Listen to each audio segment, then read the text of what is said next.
Много от Божиите деца живеят. Чуйте внимателно. Живеят в една потенциална бедност. Потенциална бедност. Какво означава това? Това значи, че обещанията са пред тях, но те не ги изискват. Обещанията са написани в Библията, но те не вярват в тях. Те се съмняват в Бога и се оплакват, че живота не се развива така, както те искат. Отправете поглед в Божиите обещания. Библията е пълна с тях. Today on In Touch, how to claim a promise.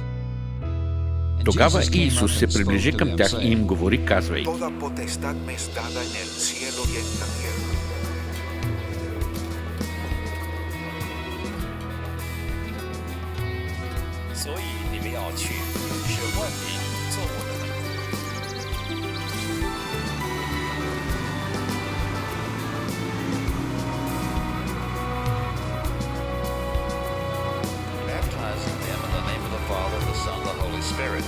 Като ги учите да пазят всичко, що съм ви заповядал, и ето аз съм с вас през всичките дни до свършването на века.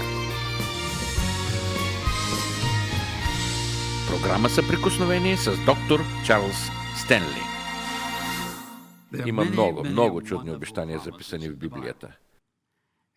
Обещанието представлява изявление, декларация, дадена от Бога за Неговите намерения, които са ни милостиво подарени. Обещанията заемат голяма част от писанията. През цялата Библия, от самото начало чак до края, следват обещание след обещание. Те са израз на Божията любов към нас, израз на грижата Му към нас, израз на намеренията, които Бог има за нас и нещата, които иска да извърши в нас и чрез нас. Обещанията, които Той ни дава, изявяват Неговата воля, цел и план, не само за нашия живот, но и за цялото Му царство. В Библията са записани обещания след обещание след обещание. През всички тези векове, които са се изнизали, нито едно от обещанията не е било забравено. Нито едно обещание, което Бог е дал, е било нарушено. Ето на какъв Бог служим ти и аз. Бог ни даде тези обещания. Те Му носят слава. Но Той ги даде на нас, хората. Затова те би трябвало да бъдат съществена част от нашия живот. Всеки един ден от живота си ние трябва да благодарим на Бога за обещанията, които ни е дал. Всичко, в което ти вярваш за Него, всичко, което вярваш за Исус и изобщо цялата ти вяра е основана на Божиите обещания. Замисляйки се върху важността на Божиите обещания, аз осъзнавам трагедията в живота на много хора. Пред нас са всички тези обещания и те ни правят богати. Те са нашето имане, което е толкова неизчерпаемо, толкова огромно и неизброимо и несметно. Ужасен грях е, когато ти си дете на Бога, последовател на Исус Христос, и притежаваш безчисленото богатство на Неговите обещания, но ги пренебрегваш. Просто оставяме съкровището да се лежи и там въгъла и да събира прах. И тогава започваме да се оплакваме, да пъшкаме и охкаме за това, което нямаме, без да осъзнаваме, че всичко, от което наистина се нуждаем, е точно тук пред нас. И то е Божието Слово. Ето защо за теб и мен е от изключителна важност да разберем Божиите обещания. Това е нашето четвърто послание от поредицата Божиите обещания и днес ние ще говорим за това как можем да изискваме Божиите обещания. Обещанията са просто думи, написани на хартия, освен ако не се приложат на практика. Насърчавам ви да слушате внимателно и да си водите записки. Навярно, вие знаете някои обещания наизуст и ги цитирате, но вярвате ли наистина, че те се отнасят лично за вас? Надявам се, че вярвате. Моля, отворете Библиите си на посланието до евреите, глава 10. Ще прочетем няколко стиха, които ни вдъхват увереност. Особено, ако минаваме през трудности. Словото Му ни говори в Евреи 10 глава 34 и 36 стих. Защото вие не само състрадавахте с ония, които бяха в окови, но и радостно посрещахте разграбването на имота си, като знаете, че вие имате по-добър и траен имот. Тук се говори, че тези хора са претърпели големи материални загуби. И тъй не напускайте дразновението си, за което имате голяма награда. Чуйте нататък. Защото ви е нужно търпение, тъй като извършите Божията воля да получите обещаното. Ако ви попитам, кое е вашето любимо Божие обещание, много от вас веднага ще ми го изцитират. Но и много от вас няма да могат, защото те пренебрегват идеята, че обещанията в Словото се отнасят за техния живот. Искам да изясня някои неща, които ще ви помогнат да разберете защо Божиите обещания са толкова важна част от живота ви и как да вярвате в това, което Бог е казал. Нека заедно да погледнем какво ни разкрива Словото. Ще изпиша няколко неща на големите екрани и ще добавя няколко бележки към тях, за да може всеки един от вас да разбере напълно всичко, което имам в предвид. Първият от тях е: всичките ли обещания в Библията се отнасят за нас днес? Какво мислите? Опасявах се, че ще отговорите по този начин. Не всички обещания се отнасят за нас. Например, ще задам един въпрос на дамите. Дами, мислите ли, че Бог ще ви каже, че като навършите 90 години, вие ще родите дете? Не, разбира се. Нито пък сред присъстващите има мъж, който да си мисли, че ще стане баща на 100 годишна възраст. Ето, това е едно обещание, което Бог лично даде на Авраам и Сара. Това обещание не се отнася за нас. Моля, слушайте внимателно, това, което ще ви кажа, е много важно. Въпреки че много от тези обещания не бяха дадени на нас, те бяха дадени за нас, на тези, на които Бог говори. Ако разгледате живота на Авраам, на Давид, Исус Навия, Даниил и така нататък, и видите как Бог работи и се изявяваше в живота им, ще забележите, че Бог работи чрез определени принципи. Той не даде лично на нас тези обещания. Бог ги даде на тях, но те се отнасят за нас и всяко следващо поколение след тях. Защото ние сме свидетели как Бог се движеше и работеше в живота на мъжете и жените през онези времена. Той все още работи по същият начин. Както е действал в живота на хората преди, така го прави и днес. За нас, защото Бог не се променя. Също така, чрез Божиите обещания ние се учим. Второто нещо, което е много съществено, е следното. Трябва да си отговорим на въпроса: кой има правото да изисква Божиите обещания? Вие какво мислите? Бихте ли казали, че всеки има право да изисква обещанията, които Бог даде? Не всеки може да ги изисква. Само вярващите могат да изискват Божиите обещания. Но има едно изключение. Човек, който не вярва в Бога и не е спасен, но желая да получи спасението си, може да изисква следното обещание. Защото ако изповядаш с устата си, че Исус е Господ и повярваш със сърцето си, че Бог го е възкресил от мъртвите, ще се спасиш. Йоанна 3,16. Защото Бог толкова възлюби света, че даде своя единороден син, за да не погине ни един, който вярва в Него, но да има вечен живот. Така, значи Бог е дал и обещания, които се отнасят за всички. Невярващият може да изисква само това обещание, да бъде спасен. След като получи спасението си, тази личност може да изиска и другите Божии обещания. Но един невярващ не може да се моли: о, Боже, трябва ми това или онова, моля, снабди нуждата ми. Този човек няма право, защото не е дете на Бога. Той не принадлежи, не се числи към Божието семейство. Някой от вас може да попита следното: да, но нали Бог създаде всички нас? Да, така е. Когато ти живееш в бунт срещу Бога и отказваш да признаеш и приемеш Неговия син за свой спасител, ти не си част от семейството му. Нямаш привилегията да изискаш обещанията, които Бог е дал на децата си. Ето защо, едва когато човек му се довери и приеме Исус Христос за свой личен спасител, той става член на Божието семейство и има право да изисква обещанията. Значи, може ли невярваш да изисква обещанията на Бога? Да, що се отнася до Неговото спасение. А може ли невярваш да има претенции към други Божии обещания? Не.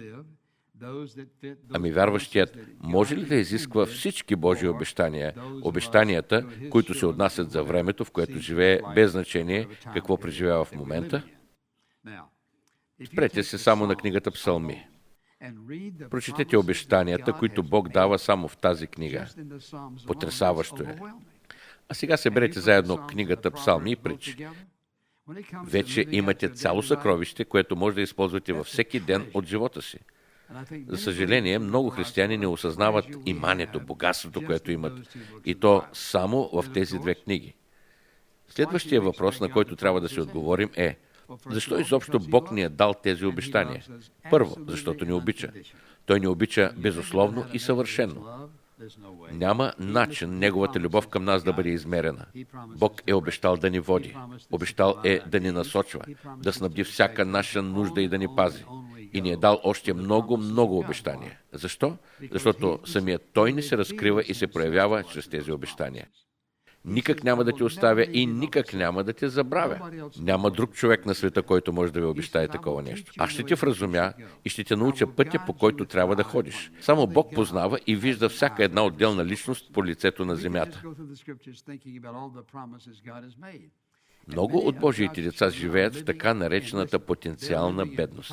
Това значи, че обещанията са винаги пред тях, но те не ги изискват. Обещанията са написани в Словото, но те не ги вярват. Едно от нещата, които Бог обеща, беше, че ще снабди всяка наша нужда, но те тънат нужди. Обещанието е пред тях, но те се съмняват и се оплакват, че делата им не се развиват както те искат и очакват. Библията е пълна с обещания и те са дадени за мен и теб, защото сме деца на Бога. Може би се задавате въпроса: ами какво да направя, за да ги заслужа тези обещания? Няма нужда нищо да правиш. Той ни е дал възможността да имаме тези страхотни взаимоотношения с Него и така нашите нужди да бъдат снабдени и да имаме това, което желаем. В Псалом 37, 4 стих четем: «Весели се тъй също в Господа и Той ще ти даде попросеното от сърцето ти». Никой друг, освен Бог, не може да ти обещае такова нещо. Най-доброто, което можем да направим, виждайки обещанията на Бога, е да Му се доверим, че ще ги изпълни. Откъде да сме сигурни, че Бог ще изпълни обещанията си? Защото Той ни уверява, че ще го направи. Библията ни учи, че Бог не лъже. Против Неговата природа е да лъже. Не е в характера Му да лъже. Той никога няма да излъже и не може да излъже. Ако Бог е съвършен, Той винаги е съвършен. Ако Бог е верен, Той винаги е верен. Ако Бог е свят, Той винаги е свят. Бог не се променя. Ето защо, когато става дума за Неговите обещания, записани в Словото Му, ние можем да бъдем сигурни, че Той ще ги изпълни. А сега ще ви задам един много важен въпрос, който ми се иска да обсъдим. Кога едно библейско обещание става мое? Отнася се за мен. Искам да се запишете няколко неща, които аз всъщност повторих вече 3 пъти. Чуйте. Да вярваш в едно обещание, но да не го приложиш, да не го използваш, е безсмислено.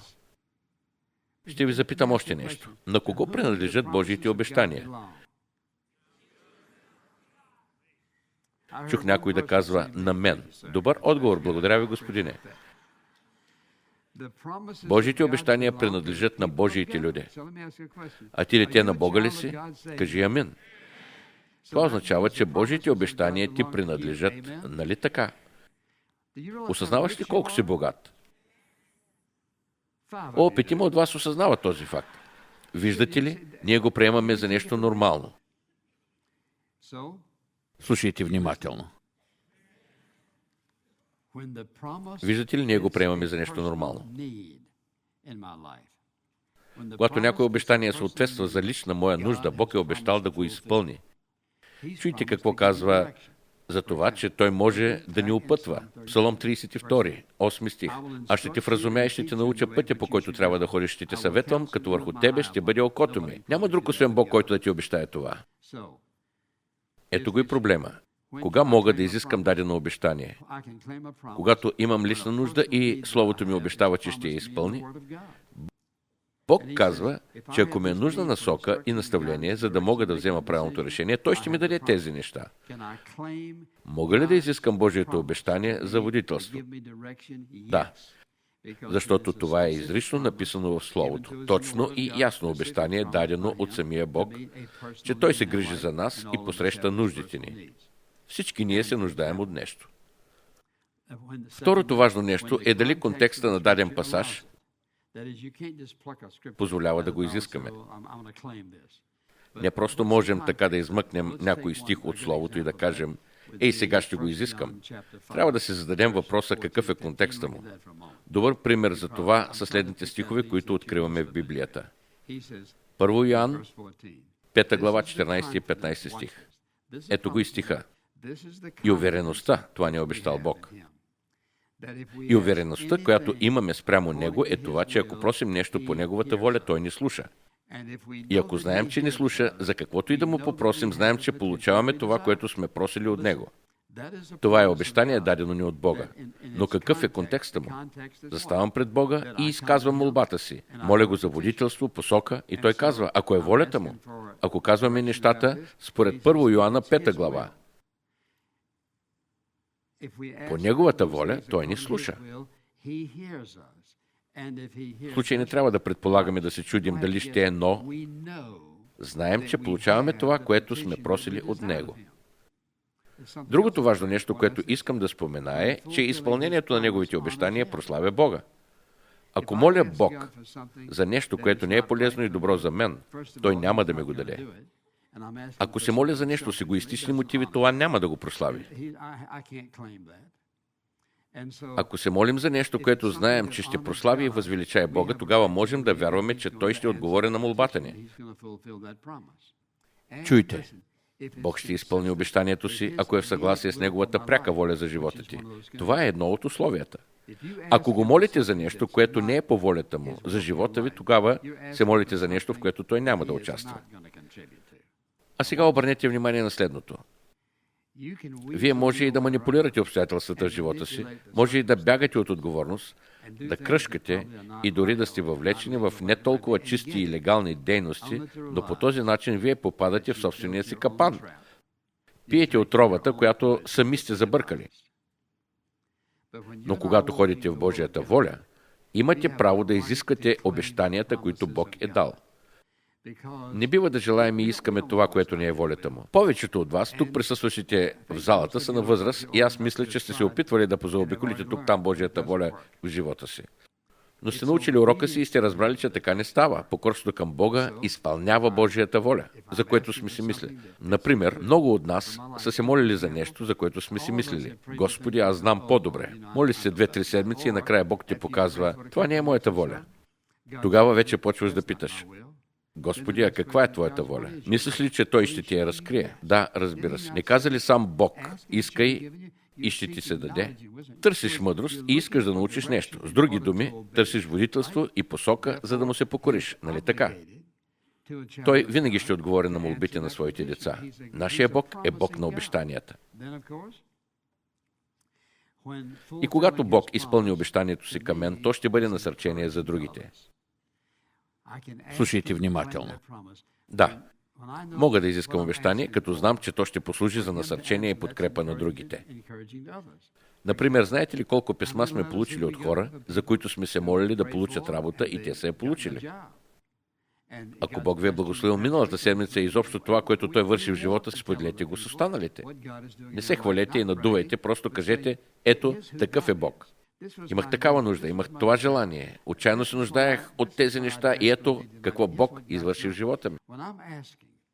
Когато се моля за нещо, което ще прослави Бога и което ще насърчи и привдигне другите, след като Той го изпълни, аз имам правото да изискам това обещание. Слушайте внимателно. Когато ходя във волята на Бог, аз имам право да изисквам Неговите обещания. Чуйте. Когато ти се покоряваш на Божията воля, ти имаш правото и привилегията да изискаш Неговите обещания в живота си. Защото когато ходиш в Неговата воля, ти няма да искаш нищо, което не е според нея. Неразумно е, когато не се покоряваме и живеем извън волята на Бог, нали? Внимавайте на това. Внимавайте на това. Бог желае да отговори на молбата ти. Но когато ти излезеш от волята Му, ето какво се случва. Бог желае да ти даде попросеното, но ти не си в състояние да го получиш. Или може би ще кажа по друг начин. Когато казваш, Боже, ето това искам, Той няма да ти даде нещо, което не е според волята Му. Ще повторя за кой ли път, волята на Бог е плана на Бог. Няма никакъв проблем или ситуация в живота, от която Бог да не се интересува. Няма нужда, която да не знае, няма нещо, което Той не би снабдил и не би ти дал. Ние обаче трябва да решим: готов ли съм, желая ли да го направя по Божия начин и на Божието време? Ако съм готов, Бог ми е дал обещание, което ще спази. Той винаги изпълнява обещанията си. Кога имам право да изисквам някое обещание? Когато Божия дух, който обитава в мен, ми го потвърди. Във всеки вярващ живее Святия Дух. Задачата на Святия Дух преди всичко е да ни накара да осъзнаем, че сме изгубени. Неговото задължение е да ни помогне да разберем какво е спасението. Неговата отговорност е да ни научи кой е Бог и как да живеем според това, което Бог е избрал за нас. Всъщност, Святия Дух има много отговорности и задачи. Чуйте. Една от отговорностите, които Той има, е да ни разкрие истината, да ни я открие. Какво се случва, когато ти и аз търсим Божията воля и знаем, че Той иска да направи точно това, което е казал? Да помислим така. Нашия дух, например. Да помислим така. Когато питам Бог за нещо и не знае каква е волята му, сякаш положението е статично, неподвижно. Изключваш телевизора си, спираш радиото и това, което получаваш, е едно състояние на покой. Няма нищо хубаво в статичното състояние. В духа си аз разбирам, когато се намирам в такова състояние. Истината е, че вие също го усещате. Амин? С други думи, Святия Дух във вас ви дава едно такова усещане за покой, спокойствие. Това ви помага да разберете. Това е волята на Отца, аз ще я извърша. Ето това е причината, поради която ние можем да отправяме молбите си и да бъдем уверени. И за последно ще ви кажа още нещо. Не само, че Святия Дух ни дава това усещане, но Той ни подарява и мир. Зная, че мога да настоявам в своето прошение, понеже сърцето ми е изпълнено с мир. Как да разпозная дали това е правилно или не? Божието Слово говори ли ни по този въпрос? Подхожда ли ти? Приляга ли ти, тъй като ти си дете на Бога? Очаква ли се нещо от нас, когато изискваме едно обещание? Когато застана пред Бога, за да изискам обещанието, Библията ни казва ясно какво трябва да направя. Аз имам 3 задължения. Аз имам 3 задължения. Първо, пълно покорство. Първо, покорство. Второ, вяра. Аз трябва да вярвам в Бога. Трето, търпение. Трябва да чакам Неговото време. Знаете, че Той ще извърши това, което е обещал. Трябва да вярвате, че ще го направи. Трябва да сте търпеливи, докато чакате Бог да извърши обещаното. За съжаление, ние често допускаме една грешка. Молим се според Божията воля, молим се за правилното нещо и Бог чува молитвите ни. Ето е грешката. Казваме си, искам го сега. Трябва да получа отговор на молитвата си сега или трябва ми другата седмица. Този, който сътвори времето, го и контролира. Този, който сътвори времето, създаде и волята, и плана, и целта за твоят живот. Бог знае бъдещето, миналото и настоящето. Той знае точно кога попросеното от теб следва да се случи и точно как ще се случи. Много често Бог ни изпитва чрез времето, дали ще му се доверим.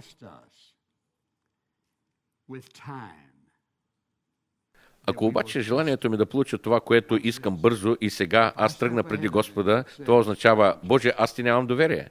Да, това означава. Ако се доверявам на Бога, аз ще чакам Неговото време. Момента, който Той е избрал, защото Неговото време е по-добро от моето. И както всичко останало, в този всемогъщ Бог, и това е съвършено. Образно казано, мнозина са наредени на опашката, очаквайки Божиите обещания. Но какво правят? Те искат да ги получат сега, на момента, вместо да чакат Божието време. До какво води тяхното нетърпение? То обърква всичко. Ще ви запитам нещо. Осъзнавате ли колко сте благословени? Разбирате ли, че тези 66 книги, които са Словото на Бога и в които са записани обещания след обещание, принадлежат на всеки един от нас, тъй като ние сме деца на Бога? Защо искате да замените тази книга за всичко останало? Тя е по-добра от компас, както в духовно, така и във всяко друго отношение. Тя е по-добра от съвета, даден ви от човека. Никой не би ви напътствал и съветвал по този начин. Няма човек, който би могъл да снабди вашите нужди така, както Божието Слово. Този чудесен Бог, пълновластен и съвършен, който ти обича безусловно, има най-добрия план за теб. Той казва, ако ми се покориш, ако ми се довериш и бъдеш търпелив, аз ще ти дам най-доброто, което съм приготвил за теб. Отче, колко сме ти благодарни за търпението, което показваш към нас. На нас ни отнема малко време да се научим да бъдем търпеливи, но ти благодарим за твоето търпение към нас.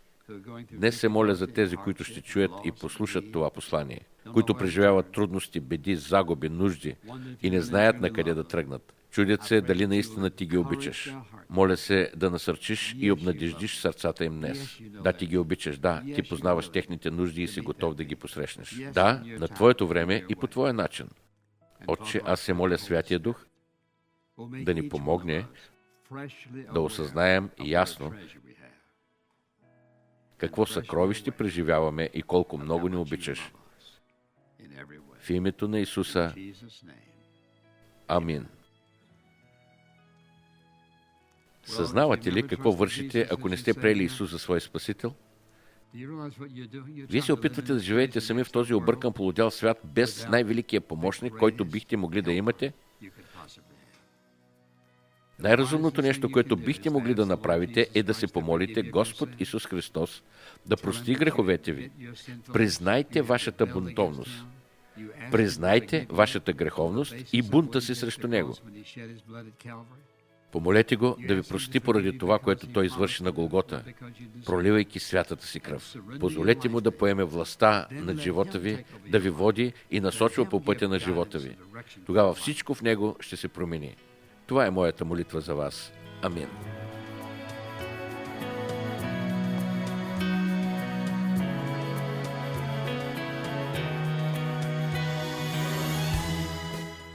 Докосване на народите със страст към Бога и състрадание към хората. Програма Съприкосновение с доктор Чарлз Стенли е продукция на InTouch Ministry Атланта. Тази програма е осъществена благодарение на Божията благодат и верността на приятели от целия свят.